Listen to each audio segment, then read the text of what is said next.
Bertemu kembali saudara, di tengah kabar Menteri Pertanian Syahrul Yassin Limpo yang disebut sudah berstatus tersangka di KPK, kini beredar surat panggilan pemeriksaan ajudan dan sopir mentan oleh Polda Metro Jaya atas dugaan pemerasan oleh pimpinan KPK. Surat permintaan keterangan yang ditandatangani Direktur Kriminal Khusus Polda Metro Jaya Kombes Ade Safri Simanjuntak ditujukan kepada Ajudan Menteri Pertanian Panji Haryanto dan sopir mentan Heri. Surat menyatakan pemeriksaan terhadap keduanya dalam rangka penyelidikan dugaan pemerasan oleh pimpinan KPK terkait penanganan perkara di Kementerian Pertanian. Dalam surat tersebut, ajudan dan sopir Menteri Syahrul Yassin Limpo diagendakan diperiksa pada 28 Agustus 2023 lalu.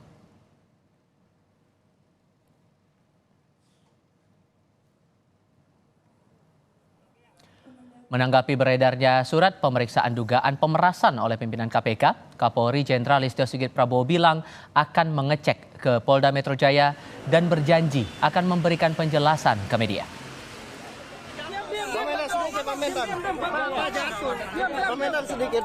Pemerasan pimpinan KPK. Memang ada ya? Ada Pak, gimana Pak? Ya nanti akan kita cek di Polda. Nanti kita setelah itu kita akan berikan rilis. Pak, ada BUMN yang mengirim. Di lain pihak, Wakil Ketua Komisi 3 DPR Habibur Rahman meminta polisi menyelidiki isu dugaan pemerasan yang dilakukan pimpinan KPK terhadap Menteri Pertanian Syahrul Yassin Limpo secara transparan dan profesional. Ia meminta masyarakat menyerahkan kasus ini ke lembaga penegak hukum. Pak mau ke Polda ya Pak? Itu atau informasi dugaan pemerasan pimpinan KPK kepada Menteri Pertanian Pak SYL, ya, Komisi 3 menurut kami harus menyerahkan masalah ini kepada penegak hukum. Kami berharap kasus ini diusut secara profesional dan transparan. Jadi kami menghimbau publik untuk tidak berasumsi, untuk tidak berspekulasi. Ya, kita tunggu saja para penegak hukum bekerja sesuai dengan standar profesionalisme mereka. Ya, di tengah gaduh status hukum Menteri Pertanian Syahrul Yassin Limpo dalam kasus dugaan korupsi di Kementerian Pertanian, kini muncul dugaan pemerasan oleh pimpinan KPK yang tengah diselidiki Polda Metro Jaya. Lalu, bagaimana sebaiknya penanganan dugaan pemerasan di KPK oleh Polda Metro Jaya dan pada saat yang sama penyidikan kasus dugaan korupsi di Kementan oleh KPK? Sudah bergabung saat ini untuk diskusi mantan penyidik KPK Yudi Purnomo Harahap dan aktivis anti korupsi Saur Siagian. Abang-abang sekalian, selamat sore, apa kabar? Selamat sore Mas. Terima kasih semua sudah bergabung bersama kami. Bang Yudi, ya. Menko Polhukam sudah menyampaikan bahwa sebetulnya status mentan ini sudah jadi tersangka untuk kasus yang diusut KPK. Tapi sampai sekarang belum ada pengumuman resminya. Anda menangkapnya bagaimana begitu? Ya, karena memang KPK zaman sekarang itu inginnya penetapan tersangka itu dilakukan ketika nanti tersangka tersebut sudah mendapatkan surat panggilan sebagai tersangka kemudian ditahan. Yang artinya akan lama lah, tidak langsung ya setelah ekspos kasus ataupun sprindik dikeluarkan. Berbeda dengan pada masa saya waktu di sana gitu ya, di awal pimpinan-pimpinan yang lain, itu mereka begitu kami sudah ekspos, sprindik sudah keluar, kemudian diumumkan sebagai tersangka supaya para tersangka ini kan sudah tahu lah. Namun kan kalau sekarang ya sebenarnya buat apa pengumuman tersangka itu dilakukan nanti pas penahanan? Toh sekarang pun para tersangka itu sejak sprindik dikeluarkan kan dalam waktu 7 hari mereka harus sudah mendapatkan SPDP-nya, surat perintah dimulai penyidikannya ya. Jadi menurut saya justru yang terjadi sekarang ini kan nggak efektif. KPK sudah menggeledah sana sini gitu kan, tetapi ya dalam kutip belum mengumumkan secara resmi. Padahal ketika mereka melakukan penggeledahan, orang-orang yang ada di lokasi penggeledahan sudah tahu lah, karena ditunjukkan oleh penyidik sprindiknya siapa saja yang menjadi tersangka. Seperti itu Mas. Jadi memang di sini ini terjadi ya delaying tim antara pengumuman resmi gitu ya dengan yang diinginkan publik, yaitu karena pimpinan KPK mengubah kebijakannya menjadi akhirnya sekarang kita lihat KPK itu menetapkan tersangka secara resmi gitu ya, mengumumkan itu setelah para tersangka itu ditahan. Tapi Seperti sampai itu, Mas. berbeda sikap begitu antara Menko Polhukam dengan KPK, posisinya tuh berarti Anda menangkapnya apakah ada konflik of interest juga di sini atau ada hal lain? Nah, itu saya juga menyayangkan ya mengapa Menko Polhukam ya, walaupun sudah tahu ya sebaiknya tidak perlu diumumkan, biarkan saja KPK yang mengumumkan. Sama seperti yang saya katakan, orang-orang Kementerian Pertanian ya sebenarnya yang diperiksa pun menjadi saksi gitu kan, atau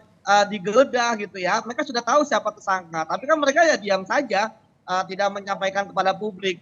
Justru ketika misalnya Menko Polhukam menyampaikan kepada publik, ini kan makin bertanya-tanya gitu, apa motifnya, mengapa harus diumumkan, kenapa bukan KPK?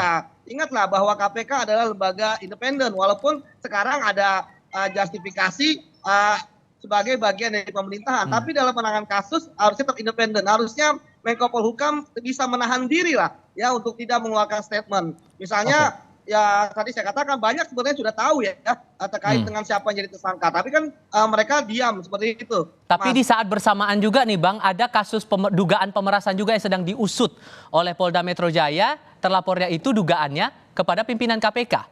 Apakah Anda merasa bahwa ini yang menjadi ganjalan kenapa kemudian dari KPK untuk kasus yang dijerat atau menjerat mentan Syahrul Yassin Limpo ini belum juga diumumkan secara resmi? Ya, itu yang menarik ya, bahwa kan sebenarnya mentan ini kan sudah diperiksa dalam penyelidikan kita bulan Juni ya. Kemudian sprindik baru baru muncul ya, rame ya, baru sekarang ini ya di bulan September Oktober ini ya. Oktober ya. Artinya kan ada direktif yang lama, itu yang pertama. Ya, kemudian yang kedua, ya ketika ada isu pemerasan seperti ini yang menarik ya. Kenapa akhirnya penyelidikan di Polda itu adalah pemerasan? Artinya kan ada orang yang punya kekuatan lebih gitu ya. Artinya dalam hal ini adalah KPK gitu ya, pimpinan KPK yang dugaannya itu bisa memaksa kepada misalnya orang-orang di Kementerian Pertanian ya. Untuk misalnya menyerahkan uang. Nah, ini yang menarik bahwa saya setuju bahwa kasus ini tangani oleh Polda Metro Jaya. Karena apa?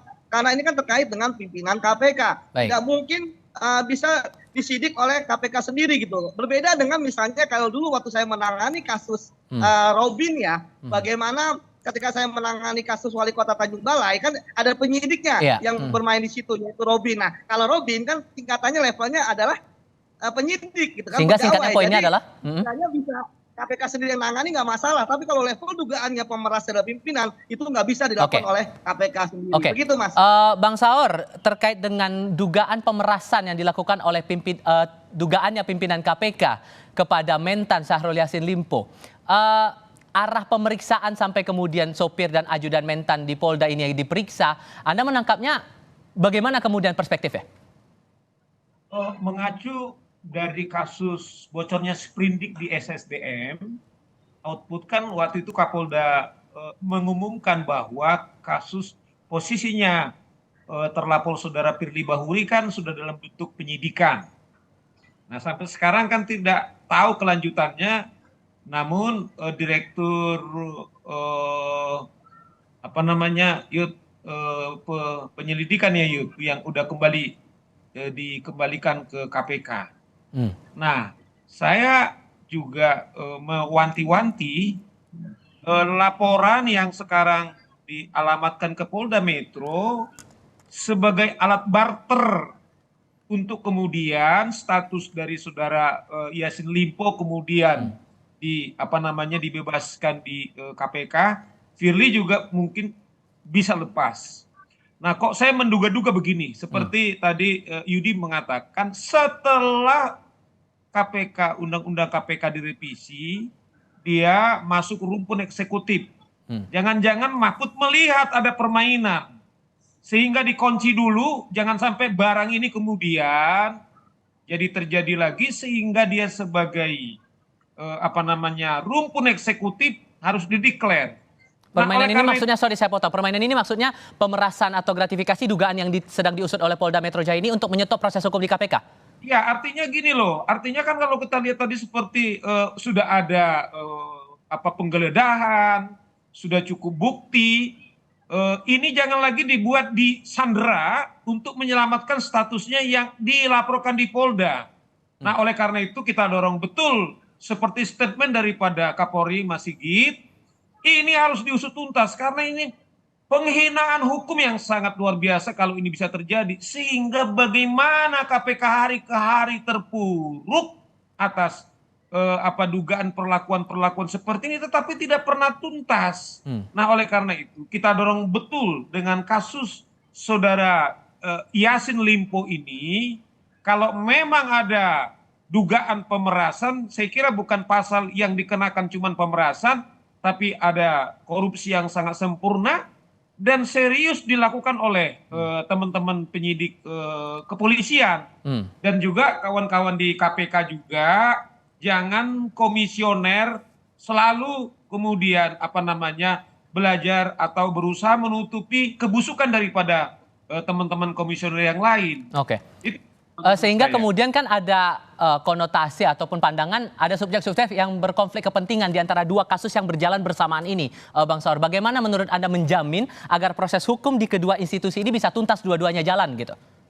Ya, ini harus kita buktikan karena yang pasti di KPK kan sudah kita lihat ada penggeledahan, bukti-bukti ada uang 30 miliar ditemukan dalam konteks korupsinya dan juga ada tambahan dugaan soal pemilikan senjata ilegal.